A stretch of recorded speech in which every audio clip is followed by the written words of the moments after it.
Hello everyone, this is Ayush Paliwal and आप देख रहे हैं कॉलेज दृश्य। आज की वीडियो में हम बात करने वाले हैं आपके एक मोस्ट इम्पोर्टेंट टॉपिक कि भैया अगर हम अभी HNVGU ले लेते हैं फर्दर 10 से 15 या 5 दिन बाद हमारी जो मनपसंद कॉलेज में हमें मनपसंद ब्रांच मिल जाती है या मनपसंद कोर्स मिल जाता है, देन कैसे करेंगे? क्या HNVGU वाले हमें इंस्टेंटली हमारे डॉक्यूमेंट्स वापस कर देंगे?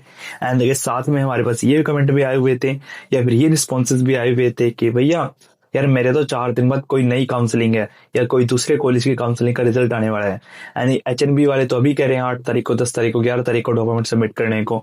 तो कैसे होएगा? अगर मैंने यहाँ पे डॉक्यूमेंट सबमिट कर दिए तो फर्दर कहाँ से डॉक्यूमेंट लाऊं? तो क्या HNB वाले इंस्टेंटली दे देंगे क्या? तो ये सारे डाउट हमारे पास काफी सारे भर के आए कि भैया 4 दिन बाद मैंने दूसरे कॉलेज की काउंसलिंग का आना है, अल्टरनेटिव है मेरा HNBGU तो, और अगर मैं पहले ही HNBGU में सिक्योर हो जाऊंगा तो फर्दर तो मैं काउंसलिंग कर ही नहीं सकता दूसरे कॉलेजेस की। तो इसका कोई अल्टरनेटिव रास्ता है, एक सेफर रास्ता है जो हम फर्दर प्रोसीड कर सकते हैं। सो यही डिस्कस कर रहे होंगे कैसे आप सेफली एक HNBGU को बैकअप रख के एक अपने बेटर कॉलेज की तरफ बढ़ सकते हैं। समझ रहे हो? काफी सारे बच्चे क्या कर रहे होते हैं कि ठीक है HNVGU बैकअप हो गया, अब आगे देखते हैं कौन सा इससे अच्छा कॉलेज मिल जाए, या फिर आप काफी सारे बच्चे क्या करते हैं सेक्रीफाइस कर देते हैं क्या चल ठीक है HNVGU मिल गया, इवन उनके मार्क्स अच्छे होते हैं एंड उन्होंने इवन दूसरे कॉलेज की काउंसलिंग में अप्लाई भी किया होता है, इवन उनका नाम भी आ जाता है, बट उन फर्स्ट कहाँ पे जाते हैं कि ठीक है यार अब तो HNVGU में एडमिशन हो गया, फी भी भर दी, डॉक्यूमेंट भी सबमिट हो गए, कोई अल्टरनेटिव नहीं मिल पाता। तो इन दिस वीडियो में आपका अल्टरनेटिव भी डिस्कस कर रहे होंगे। फर्स्ट मैं बताना चाहूंगा आप क्या कर सकते हैं। देखो, इनिशियली मैं बताना चाहूंगा जिन बच्चों की अभी काउंसलिंग बाकी है, इवन आपने करना क्या है, क्या आपके लिए बेस्ट ऑप्शन रहेगा या बेस्ट पाथ रहेगा।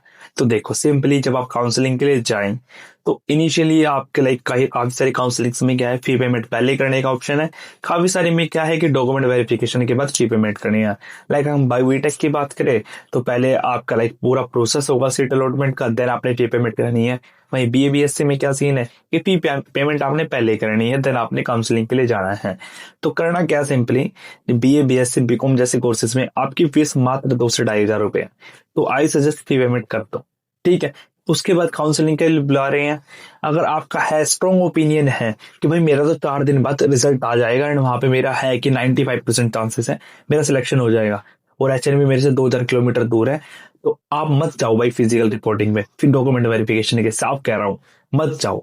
अगर आपके हाई चांसेस है बट आपको अगर 1% भी ऐसा लग रहा है कि भाई कि मेरा नहीं होएगा वहां पे, तो भाई मैं कहता हूँ कि डॉक्यूमेंट वेरिफिकेशन के लिए जाओ HNBGU में एंड वहां पे डॉक्यूमेंट वेरिफिकेशन कराओ। बट यहाँ पे भी एक कैच है, मैंने बोला ना आप डॉक्यूमेंट वेरिफिकेशन कराओ, बट मैंने ये नहीं बोला डॉक्यूमेंट सबमिट कराओ। देखो आपके मेल में कौन कौन से डॉक्यूमेंट सबमिट हो रहे होते हैं, माइग्रेशन, कैरेक्टर ट्रांसफर, साथ ही गैप ईयर आपका अगर हो गैप ईयर या कैटेगरी, एंड अगर साथ ही हम बात करते हैं anti ragging and police verification, ये 6 से 7 है। इनमें से माइग्रेशन, कैरेक्टर, TC, ये तीन होते हैं जो आपको स्कूल से मिल रहे होते हैं। गैप ईयर आप 100 रुपए में बढ़वा सकते हो, एंटी रैगिंग पे मैंने वीडियो बना रखी है। बचता है पुलिस वेरिफिकेशन, वो भी आप अपने स्टेट से करा सकते हैं। एंड इसके अलावा कैटेगरी तो ऑब्वियसली आपकी वो तो चलती है, यूनिवर्सल है जो भी है, फर्दर 10-12 की मार्कशीट आपके पास होगी। सो डॉक्यूमेंट सबमिट कौन से होते हैं? TC, CC, कैरेक्टर, माइग्रेशन और ट्रांसफर सर्टिफिकेट। तो आपने करना क्या है, इनका आपने देना है एक अंडरटेकिंग कि हाँ ये डॉक्यूमेंट्स मेरे पास अभी नहीं है, मैं 15 से 20 दिन बाद सबमिट कर दूंगा, डेट्स इट। एंड बाकी सारे डॉक्यूमेंट्स आप अपने वेरीफाई करा देना, बिकॉज बाकी सारे जमा नहीं होते। रही एंटी रैगिंग आपका दूसरा बन जाएगा, रही गैप ईयर दूसरा बन जाएगा, लाइक पुलिस वेरिफिकेशन वैसे तो इंस्टेंटली अभी देने की नीड नहीं है, 15 दिन बाद भी दे सकते हैं, तो वो भी अंडरटेकिंग में डाल दो कि हाँ ये 3 से 4 डॉक्यूमेंट्स मैं बाद में सबमिट कर दूंगा। यहाँ पे क्या होगा इस केस में कि आपका डॉक्यूमेंट वेरिफिकेशन भी कंप्लीट हो जाएगा एंड आपकी बिल्कुल 100% HNB की सीट भी सिक्योर हो गई एंड फर्दर आप एक बेटर कल के लिए, बेटर कॉलेज के लिए सर्च कर सकते हैं। समझ रहे हो कहना क्या चाहता हूं मैं? वहीं पे जैसे कल BTech की काउंसलिंग है, फाइनल जो आपकी काउंसलिंग है, आज रिपोर्टिंग थी, कल काउंसलिंग है, तो उसमें आप कैसे कर सकते हो? किसी बच्चे को है कि हाँ भाई मेरे 4 दिन बाद किसी और दूसरे कॉलेज में एडमिशन हो जाएगा, अभी BTech CSC BTech किसी जो भी आपको ब्रांच मिल रही है या काफी को BTech आई मिली है, तो क्या कर सकते हैं आपकी भाई ठीक है अभी बैकअप रख लेता हूँ। बैकअप कैसे रखना है? जब डॉक्यूमेंट वेरिफिकेशन हो तो कह देना भाई TC CC माइग्रेशन मेरे पास अभी नहीं है, स्कूल वालों से लेना रह गया है या स्कूल वालों ने अब तक नहीं दिया, बस मैं अंडरटेकिंग दे रहा हूँ आप एप्लीकेशन लिख के दे देना, डेट्स इट। और बाकी जो 10th-12th की मार्कशीट हो गई, या इंटर रैगिंग हो गया, गैप ईयर है तो, या कैरेक्टर या कैटेगरी हो गया, ये सारे वेरीफाई करा देना, डेट्स इट। यहाँ पे आपका क्या होगा, ओरिजिनल आपका एक भी नहीं गया और आपका डॉक्यूमेंट वेरिफिकेशन भी कंप्लीट हो गया। समझ रहे हो? तो इस केस से क्या होगा, आपकी यहाँ पे अगर लो मार्क्स से आई ब्रांच सिक्योर हो गई या सीएससी सिक्योर हो गई, फर्दर 4 दिन 10 दिन बाद आप दूसरे कॉलेजेस में काउंसलिंग के लिए बैठ सकते हैं। और अगर बाकी अदर कॉलेजेस में कहीं कुछ नहीं होता तो 15 दिन बाद आके एचएनबी में डॉक्यूमेंट सबमिट कर दो, डेट्स इट। समझ रहे हो? आपको मैंने दोनों के समझा दिए कि अगर आपका ऐसा है कि भाई 90% चांसेस है कि आपका हो ही जाएगा, तो फिर तो मत ही आओ डॉक्यूमेंट वेरिफिकेशन के लिए भी। बट यहाँ पे एक बात ध्यान रखना, बीए में ऐसा है, बीए बीकॉम में, कि आपको फी पेमेंट पहले करनी है। वहीं पे बीएससी में भी काफी मैंने सुना है कि ये सीन है कि पहले काउंसलिंग होगी देन फी पेमेंट है। वहीं बीटेक में तो 100% ये है, पहले काउंसलिंग होगी देन फी पेमेंट। वहीं बीटेक में ये कर सकते हो आप, काउंसलिंग का मैंने बता दिया, डॉक्यूमेंट कौन कौन से आपने वेरीफाई कराने हैं, फी पेमेंट ऑब्वियसली करनी पड़ेगी अगर आपने सीट सिक्योर करनी है। 15 दिन के अंतर्गत आप अपना रिफंड कर सकते हैं। अगर आपका फाइनली किसी और कॉलेज में हो जाता है तो रिफंड के लिए आप अप्लाई कर देना, 3 से 4 महीने में आपके कुछ 5 से 7% डिडक्शन होता है एंड रिफंड भी आ ही जाएगा। देखो 1000-2000 का नुकसान तो झेलना ही पड़ेगा अगर आपको है कि भाई सिक्योरली एचएनपी भी सिक्योर करना है और दूसरी जगह आपने देखना भी है बेटर ऑप्शंस की तरफ। समझ रहे हो? तो थोड़ा बहुत नुकसान तो झेलना ही पड़ेगा, वो आप समझते भी होंगे। बट मैं आपको पर्टिकुलर बात बता रहा हूँ कि काफी सारे बच्चों को डाउट था कि भैया अभी तो मैं इसमें एडमिशन ले रहा हूँ बट 4 दिन बाद उस काउंसलिंग का क्या, वहां से तो मेरा पहले ही हो गया या कि होना ही नहीं वहां पे, पर मैं यहाँ पे एडमिशन ले लो तो वहां पे तो मैं जा ही नहीं पाऊंगा।